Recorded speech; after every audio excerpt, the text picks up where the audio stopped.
Hey guys, how you guys doing? So in this little rant of mine, I want to debunk the whole BS stuff of CDMA phones. So, some common things that's usually tossed about the negativity of CDMA is that you can't cross carrier. It's not as convenient as GSM. Whereas GSM, you can take a SIM card out, stick it into another phone, and yada yada yada. So CDMA is not all that great. I want to debunk that because when you think about it and you compare both with an open mind, they're not too different from each other. The only difference is the style of what's used to how the device functions and sends and receives data. So CDMA, Code Division Multiple Access, is more of a newer technology than GSM. However, GSM is worldwide used. I've said this in my CDMA versus GSM video.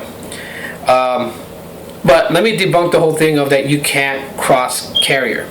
I believe that's the one thing that deters people away from CDMA devices. And really, it's not that it's because it's a CDMA phone you can't do cross carrier.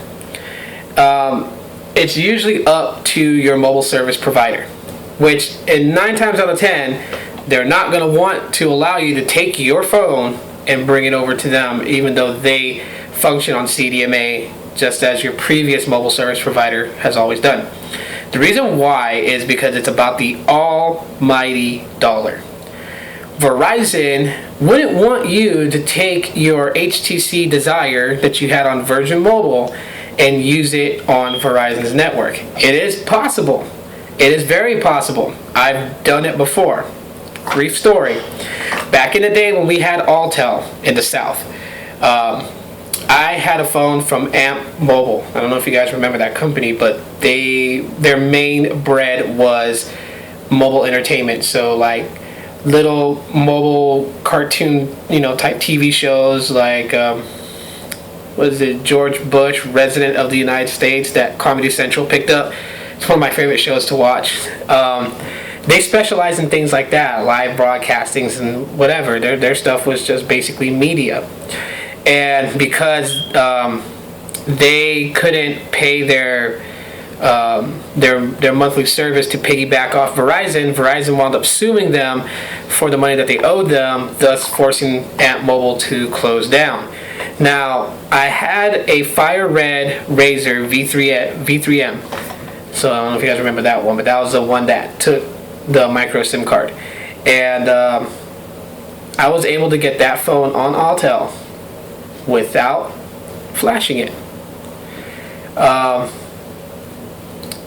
I did it, try to remember I'll talk to them, but basically I had called Alltel.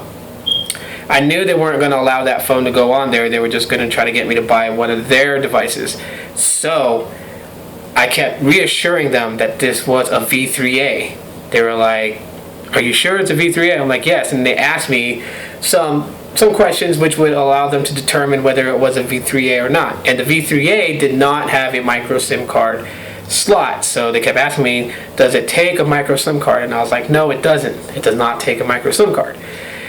So after about 5 minutes of BSing the Alltel representative, he typed in the MEID, which then, of course, it was cleared because Amp Mobile had went under. So this was a device not on any network.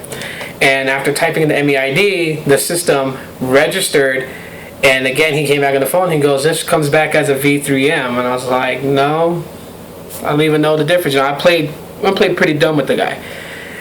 Long story short, so after that and the fact that he plugged in the MEID, the system accepted it, and he told me to dial *228 for programming, which is what programs all the APNs into the device.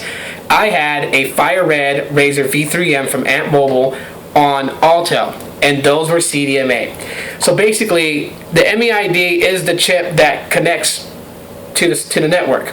It's the chip's serial number, and once a system has that MEID or ESN number in their list, and it gives out service to that chip accepts the service, you have connection. So the whole myth of it's CDMA, you can't put it on any other network like GSM can. Yes, you can. And although GSM seems like it's more easier because you could just pop a SIM card out and stick it in another phone, it's really not, because you can't really just take any T-Mobile phone and go to AT&T, buy a SIM card from them and start service and stick your SIM card in the slot and boom, it's just going to start working. Because you'll get that ever so famous type in lock code now, which is the MSL code, which is the code that allows the phone to unlock to accept any SIM card from any carrier. So you still have to go through some BS. One, you have to deal with the representative, which is CDMA. The other one, you have to also deal with the representative and switch a SIM card. Because in order to get the MSL code for your GSM device, you have to go to one of those places that you pay $50 and they'll unlock your phone, or you have to call your mobile service provider, give them some BS story that you're going to a country that uses GSM and you need your phone unlocked, and they will email you an MSL code for your device. So it's pretty much like the same amount of frustrations on both ends. Problem is that on CDMA side, you got greedy companies like Verizon who, like I said, don't want you to take your phone to their network. They don't just want you to pay a monthly subscription, but they want you to just downright buy a phone, which then, of course, everyone knows they're just going to push some $500 device on you when you don't need to, because you already have your own device and you know how to work it, and it's been working fine for months or years. So, can you cross-carrier CDMA devices? Yes, you can. No matter how many bloggers on YouTube say you can't and give you all this rational explanation of no, you can't. No, it's just because that the network provider has the right to reject your device, and they can name utmost 10 reasons why. But you can cross-carrier. Look at Boost and Virgin.